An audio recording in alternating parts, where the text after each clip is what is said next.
Hello, happy Saturday morning. I hope everybody is doing well. I just wanted to sneak peek a few things before we get into our Advent. One, my class this month, which I will put up a link for on Sunday, is going to be themed after snow globes. And also, they've released the date for my holiday sale. If you're in South Central Wisconsin, this is in Middleton, and this will be on the 7th and the 8th. It's for the local food bank here, which is Way Forward, and it's also hosted by FCI. And I do it with my mother every year, and it is a lot of fun. And Lennox is here, and the camera is all strange. Wow. Let's say hello to the folks. There's Nier. He's on my lap at the moment. Anyway, we have reached day 8 somehow. And I think this... Yeah, I have things all in the wrong spot. So let me just pull this out, and I will pull out day 8. Day 8 is our diamond. And our diamond comes with this little joy tag, if we so choose to use it. And that is what we have today. If you were here yesterday, we made a really cute snowman. Went back to 3D projects, so we did the snowman ornament. So, my mat is not aligned, and my camera is not aligned. So we're just having that kind of a morning, I guess. Anyway, we did this yesterday. As you can see, now that this is all together, it hangs just perfectly. This is heavier than you think it would be for just being paper, so it has a pretty nice weight to it as well. So I think they're going to work out great for that craft fair. And I thought, we have the diamond today. I thought it would be fun to do sort of a non-traditional color palette. And so I pulled... I was kind of inspired by Christmas in Florida, so I pulled coral and pink. So I thought that would be a fun, like, contrasting color combo. I think I'll use the lighter color on top and then the ornament on the bottom. And I wanted to also do a flat ornament this time. So we're just going to cut out 2 of each as opposed to 5. So I can just cut these both in half at once. And we may add a little bit of glitter when we're done, but I thought it would be fun to do a slightly different ornament design. So let's grab this one. And I grabbed one of these I found all my bags, but I grabbed one of these big plastic things to keep everything together. I found everything except for day 1 at this point, which means that day 1 is I put somewhere intelligent that I'm not remembering at the moment. So we'll figure that out. It will invariably turn up, I'm sure. If not, day 1 was a circle, so we could always replicate that by using a standard 2-inch circle and then, scoring it down the middle.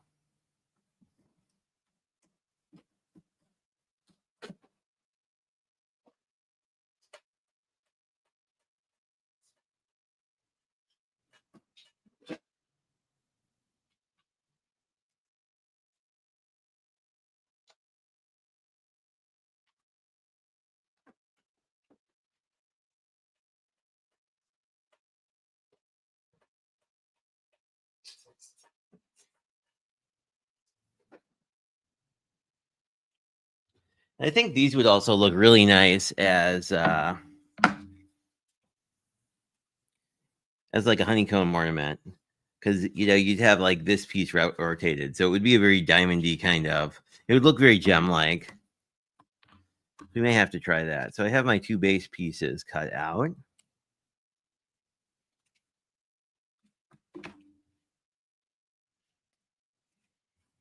don't know if this cuts the joy. Let's try cutting the joy out of this layer when we cut the decorative one. See how that works. Actually, let me move that up so I have enough space to cut 2.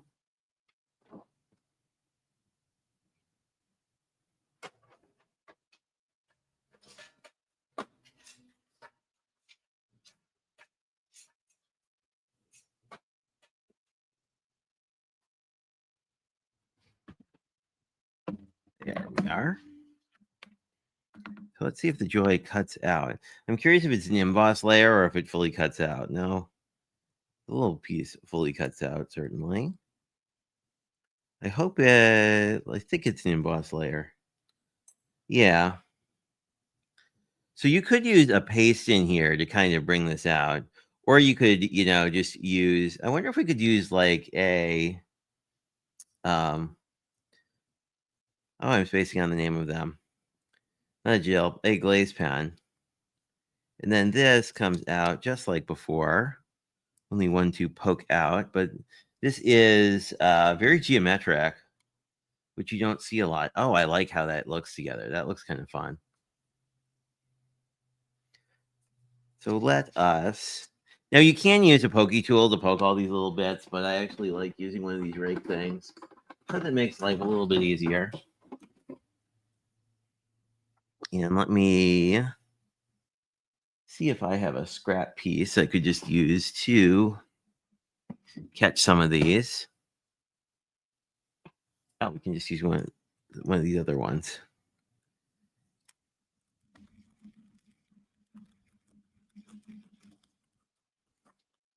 There we go. So that got most of them out. I'm just going to go back through.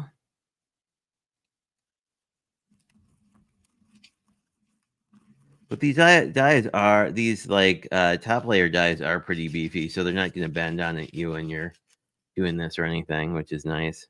There we go. Got all of them out. Almost all of them stayed on the paper, which is great.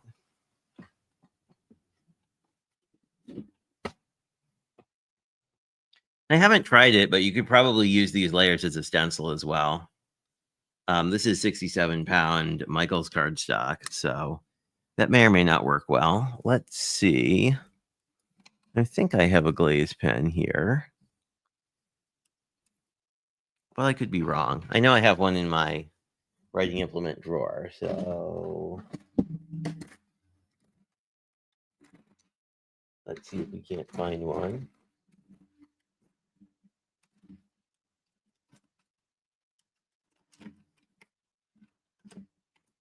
That looks like a Cricut pen.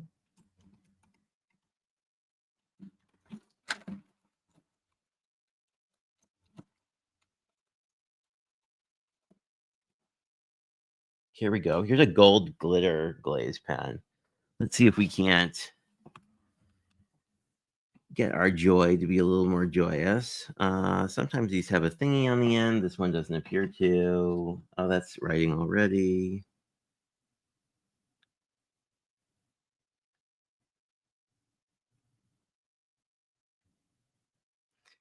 And this is very liquidy, so you don't really write with it like a pen. Think of it as like writing with a really dry paintbrush. It feels more like that. So I'm just going to go around our letters a bit. Clunk. Hello, Linux.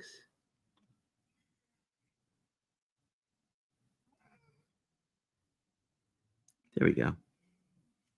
You definitely want to let this dry. It is water-based, so it's a little funkier to work with, but as you can see, this came out pretty good. The O got a little wonky, but that's okay. See if we can't let that dry. And get our kitty off the desk. There we go. But it's dried here, and you can see kind of what this looks like. It's very glittery once it dries, which I think makes sense for Christmas, and it holds up nicely against the light pink. So let's cut the last one, and we can decide. I may do this on mount this one on a card as opposed. Well, we're cutting both sides. You might as well make it an ornament.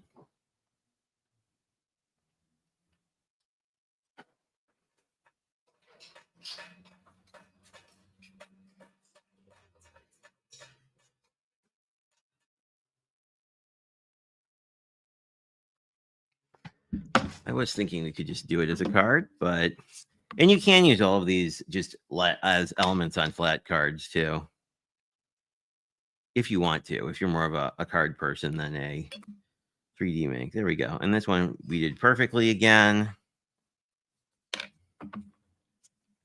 let's just clean this out.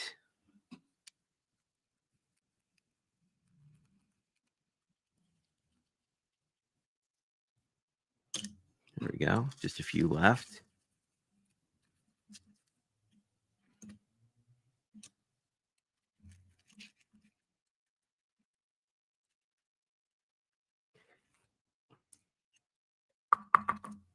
And there is a metal coat. There's a coating on the metal of these that makes the paper not stick, which is why it comes out so nicely. But if that wears off, people have mentioned that you can just run your die through and cut some wax paper, and the wax will help sort of restore that non-stickability, so it's less of a pain. Anyway, we have all of our bits out. And I don't think I'm going to save this paper for anything.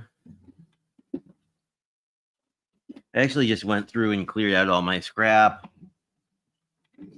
because this time of year it tends to build up. As you can see, I've been using this mat for a long time and it still hasn't fallen apart. It's essentially a magnetic. It's from Briacraft, but it's essentially the same size as the magic mat, if you have one of those. I think we will grab a little bit of gold for our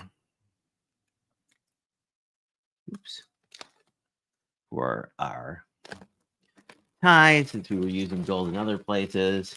We'll just sandwich that in the middle. I find it's easier to put the two layers together, and then we can put this all together. Since I'm not going to fold this, I don't really need to reinforce the score line. But if you do reinforce the score line, it'll make it easier for either the 5 or the honeycomb ones. Although I would recommend using a lighter weight paper if you are doing honeycombs. I'm just going to make sure I hit the thicker parts here and then go from there.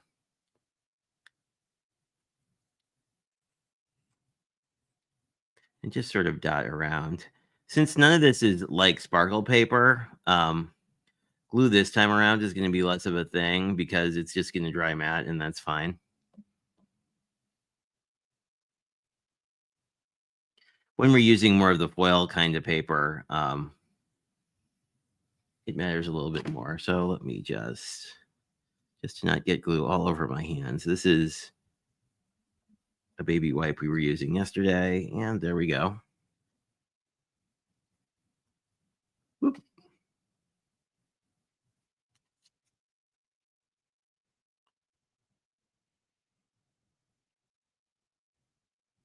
Really like how this color combo came out.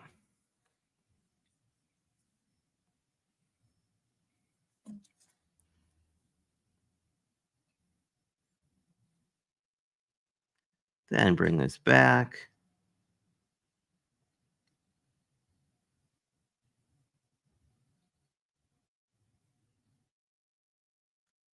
Whoop. Yeah, try to not drop it on the gluey side because that would be quite a mess. But I do want to put a few little dots around just to make sure that this lattice work glues down all right.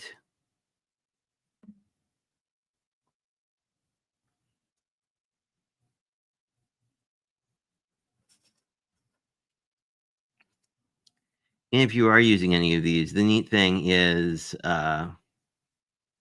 these decorative layers are exactly the same size, so they're really easy to line up. So here I had some extra little bits of glue. I'm just going to hit those. And if you do wind up with like this, where it's not completely covered, you could cut that off if you wanted to. I haven't been, but like if you want it to be super duper perfect, you can do that.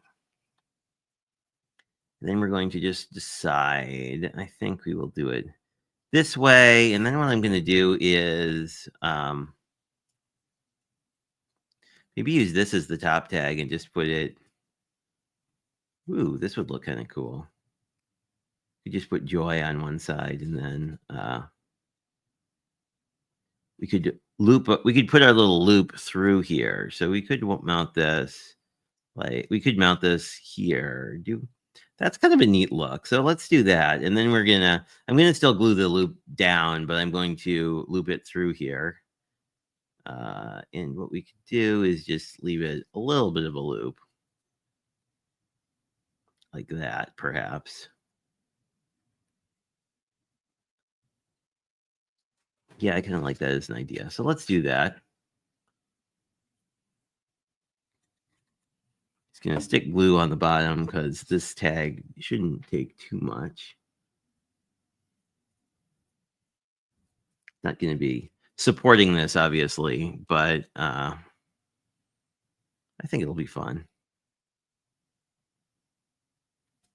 And a trick that someone taught me is if you grab your double-sided tape and basically just, whoa, well, that got dirt on it. Let's get the cat hair off.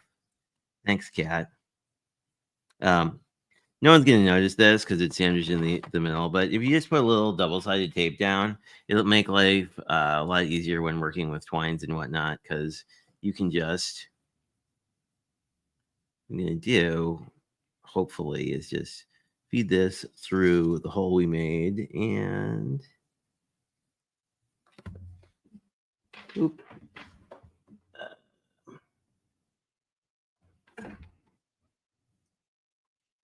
if we need to, we can use our pokey tool. I don't think we will. There we go.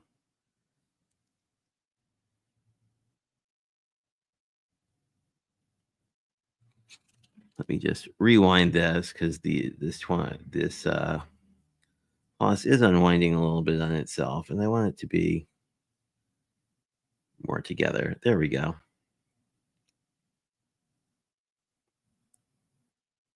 That's nicer. And I think I will just put this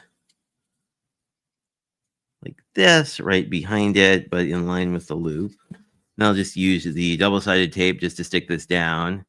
And then what we'll do, and then we'll glue this all down, and we'll have this loop here. That looks kind of fun. We could also push this through. So let's see if we like that better or worse. Just grab a little pokey tool. Oops. Can use that to help us out. Or maybe not.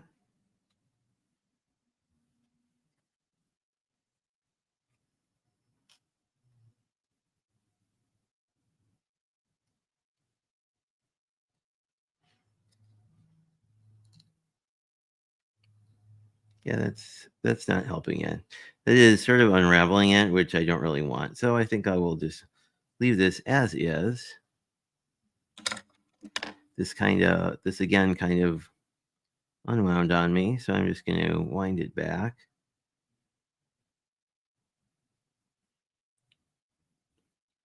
Once I figure out which direction it winds.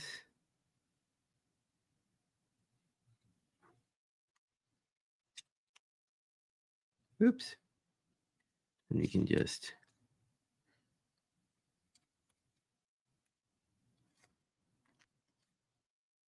redo our loop a little bit.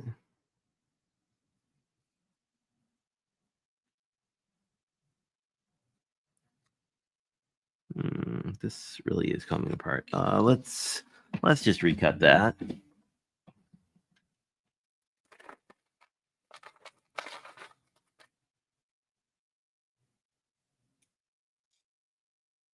There we go. Cut a new piece off.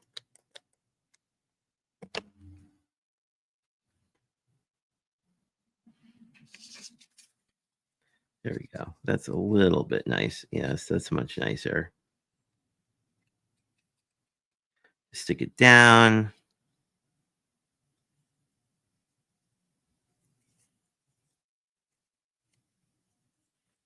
Try this again. If it doesn't work this time,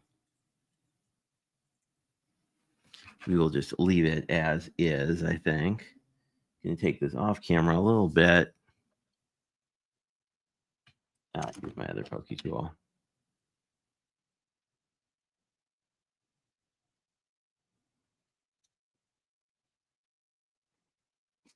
Yeah, I think I'll leave this alone because it seems to be wanting to do the same thing as the other one. So I'm just going to put these together, and then we're just going to have our loop like this. Oops.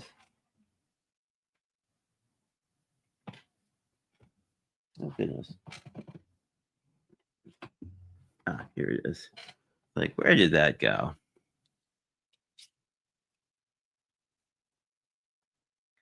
Want to just go in with a little glue at the top just to sort of glue down this hook a little. Well, this, not really a hook, but you know what I mean. The loop here. Yeah, because we want it to be more like that. And then I'm just going to use a good bit of glue on the back so that these go together. And then we can futz a little bit with our loop. Just going to twist it once so that it is a little more. There we go. We have a very dainty little ornament that says joy and then has our extra little loop at the top. And you can, if you want, use a block of some sort to weight this down just until the glue dries all the way out.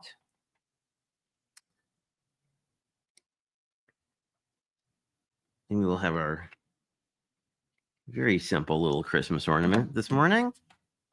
This is probably the most basic thing you can do with both of the layers.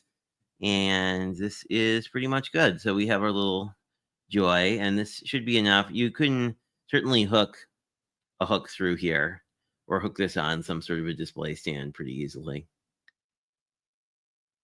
And that took us, counting die cutting, it probably took us about 20 minutes. Hey, Ron, how are you? Good morning. I just made a little Floridian Christmas ornament that says joy. There we go.